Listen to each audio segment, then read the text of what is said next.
और भाई इसी मुद्दे पर चर्चा करने के लिए इस वक्त खास मेहमान भी हमारे से जुड़ गए हैं, उनका तारुफ आपसे करवाते हैं। राजकमल गुप्ता जी, प्रवक्ता वीएचपी हमारे से जुड़ गए हैं। इसके अलावा राज शर्मा, नेता कांग्रेस हमारे साथ जुड़े हुए हैं। दीपक सोनकर, प्रवक्ता बीजेपी हमारे साथ मौजूद हैं। और AK जैन साहब, पूर्व डीजीपी हमारे से जुड़ गए हैं। बहुत बहुत स्वागत है आप सभी का। लेकिन चर्चा की शुरुआत सबसे पहले दीपक जी मैं आपके साथ ही करना चाहूंगी, क्योंकि अपराध मुक्त प्रदेश बनाने के लिए लगातार कदम उठाए जा रहे हैं, अपराध पर लगाम लगाई जा रही है, लेकिन लगता है कि कुछ लोगों को ये पसंद नहीं आ रहा और इसी वजह से इस तरीके की भड़काऊ बयानबाजी हो रही है।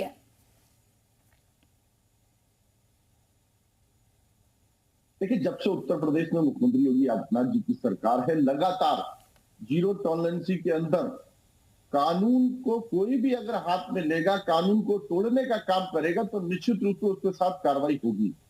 और जिस प्रकार से उत्तर प्रदेश के कानून के वातावरण को ठीक किया गया है, जिस प्रकार से अपराधियों को उनकी सजा देने का काम किया गया, ये उत्तर प्रदेश की सरकार ने किया है। मगर कहीं ना कहीं जिस प्रकार से लोगों ने पुलिस विभाग पर आरोप लगाया हो या कानून व्यवस्था पर आरोप लगाया हो, आज उनको भी सजा देने का काम उत्तर प्रदेश की सरकार में मुख्यमंत्री योगी आदित्यनाथ जी ने किया है। इसी प्रकार से जिस तरह से आज जो भाषण की बात हमने सामने आई है, जो एनकाउंटर की बात कर रहे हैं लोग, तो देखिए एनकाउंटर किसका होता है, समझने की बात तो यह है कि इनकाउंटर किसका किया जाता है। इनकाउंटर अपराधी का होता है, और अपराधी की ना कोई जाति होती है ना कोई धर्म होता है। अपराधी केवल अपराधी होता है। अपराधी की एक ही जाति, एक ही धर्म, वो अपराधी और उसकी सजा। और ऐसी सजा, कड़ी से कड़ी कार्रवाई जो उत्तर प्रदेश के अंदर उत्तर प्रदेश सरकार ने देने का कार्य किया गया है। मगर मैं ये भी बताना चाहता हूं कि जब से सरकार ने इस प्रकार की चीजों में जो भी किसी प्रकार की भड़काऊ भाषण देने का काम करेगा, लोगों के व्यक्तिगत भावनाओं को ठेस पहुंचाने का काम करेगा, उसके साथ भी उचित कार्रवाई करेंगे। ऐसे ही जिन्होंने ये भाषण देने का काम किया है, उनके ऊपर भी FIR दर्ज मेरठ थाने के अंदर की गई है। 3 लोगों को इसमें गिरफ्तार भी किया गया है, और बाकी ऐसे लोगों को भी छोड़ा नहीं जाएगा। निश्चित रूप से उनके साथ भी कार्रवाई। ठीक है राज शर्मा जी, अपराध जिसने किया है उसे तो फिर सजा मिलनी चाहिए ना। उसकी जाति धर्म देखने का क्या मतलब है? क्यों भड़काऊ बयानबाजी हो रही है? क्यों भड़काया जा रहा है लोगों को? किसने मना किया कि अपराधी को सजा नहीं मिलनी चाहिए? शौकत अली वाले अगर मैटर में बात करूं तो उसने बयान दिया, वो भी बीजेपी के पक्ष में। बीजेपी ने 3 लोगों को पकड़ लिया, वो भी बीजेपी के पक्ष में। ये सब बीजेपी कहलवाती है। अभी शौकत अली जिनको 3-4 लोगों को पकड़ा है, हफ्ते 10 दिन में छोड़ देगी।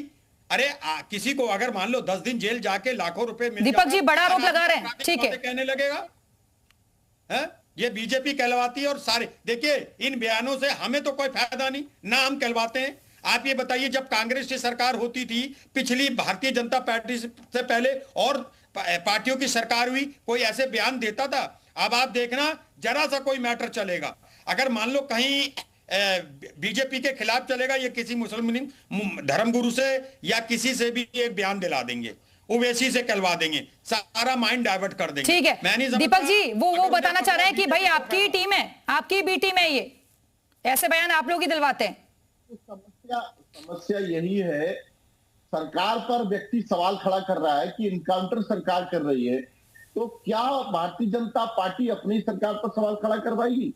और हमेशा से एक बात ये निकल करके आती है कि हर कोई भारतीय जनता पार्टी की बी टीम है, चाहे AMI बी टीम है, समाजवादी पार्टी। अरे तो ओवैसी को इतना क्यों बयान देने देते हो भाई? अरे ओवैसी को बंद कर दो। चलो मैं चैलेंज करता हूं, ये तो तय हो गया सोनकर साहब, आपको चैलेंज है, मेरी खुली चेतावनी। आप ओवैसी को बंद नहीं करोगे, ये पूरे हिंदुस्तान के 140-150 करोड़ जनता जानती है। आपने ओवैसी को छुट्टा चढ़ा है, और जहां पे आप जीत नहीं पाते हो वहां ओवैसी को लड़ने भेज देते हो।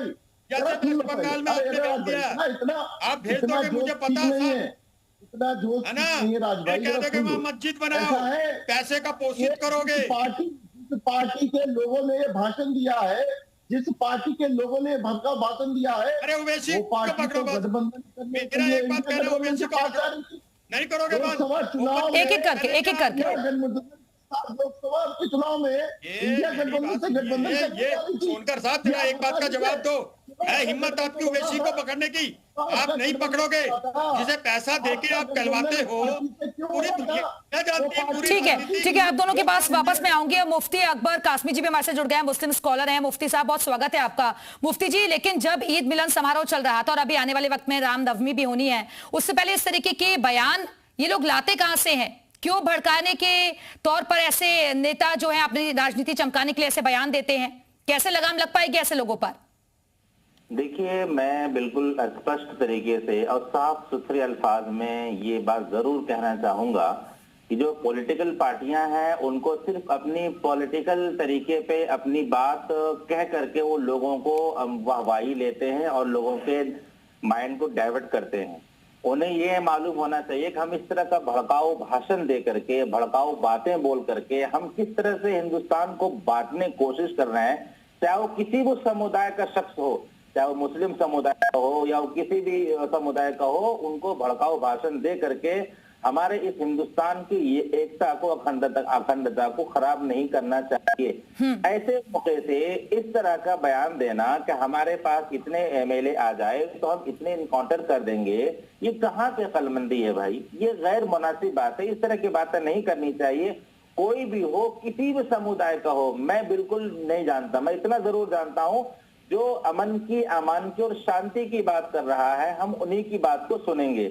जो लोग भड़काऊ भाषण दे रहे हैं, मैं पब्लिक से भी आपके चैनल के माध्यम से कहना चाहूंगा कि पब्लिक को ऐसे लोगों की बातों पर बिल्कुल भरोसा नहीं करना चाहिए, क्योंकि ये लोग अपनी राजनीतिक रोटियां सेक करके पब्लिक को परेशान करने की कोशिश कर रहे हैं, जो मेरे जहन से और मेरे एतबार से पब्लिकली तौर पर ये नहीं होना चाहिए, बिल्कुल गलत है जी। इस तरह से भड़काऊ भाषण देने वाला। ठीक है राजकमल गुप्ता जी, पूर्व में भी हमने देखा है कि ऐसे ही भड़काऊ बयानबाजी से बहुत बार दंगे तक की स्थिति आ गई है, लेकिन अब जब सब कुछ प्रदेश में बेहतर हो रहा है, अच्छा हो रहा है, आपसी भाईचारा देखा जा रहा है, तो फिर इस तरीके की राजनीति क्यों?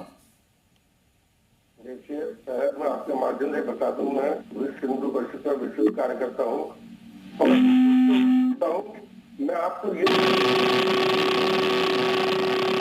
जो ये भाषण दे रहे हैं ये राजनीति से प्रेरित तो होंगे, वो राजनीतिक विषय है, लेकिन मेरा हिंदुत्व के नाते एक विषय जानकारी ये है, आपको देना चाहता हूँ कि इनकी इसकी जांच होनी चाहिए। किसके एजेंट हैं ये? हिंदू मुस्लिम दंगे फसाद कराना चाहते हैं, इस देश के अंदर गृह युद्ध कराना चाहते हैं, इसके पीछे बहुत बड़ी बड़ी शक्तियां काम कर रही हैं जी, जो इस देश को के अंदर दंगे,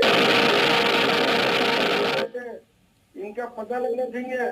और मैं तो कहता हूँ उनको देशद्रोह का मुकदमा लगा के जेल में डाल देना चाहिए। ठीक है राजकमल जी, वापस आऊंगी आपके पास। थोड़ी आवाज आपकी कम आ रही है, इसको थोड़ा ठीक कराने की कोशिश करते हैं। जैन साहब, मेरा सवाल आपसे है, क्योंकि ये शायद इन राजनेताओं को भी नहीं समझ में आता कि एक अपराधी तक पहुंचना कितना बड़ा चैलेंज होता है पुलिस के सामने, और तमाम टीमें लगाई जाती हैं, बड़े अधिकारी भी उस टीम में होते हैं, लेकिन वो सब नजर नहीं आता, बल्कि उल्टी बातें कहते हैं कि अगर भाई आपने एनकाउंटर किया तो फिर उनका भी एनकाउंटर हो जाएगा जो एनकाउंटर कर रहे हैं।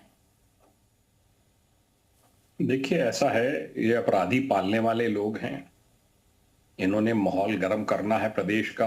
अगले वर्ष चुनाव है, सस्ती लोकप्रियता हासिल करने के लिए इस टाइप का घटिया बयान इस शख्स ने दिया है। इसको जो है सख्त कार्रवाई इसके खिलाफ होनी चाहिए, इसको कोई ज्यादा तवज्जो नहीं दी जानी चाहिए।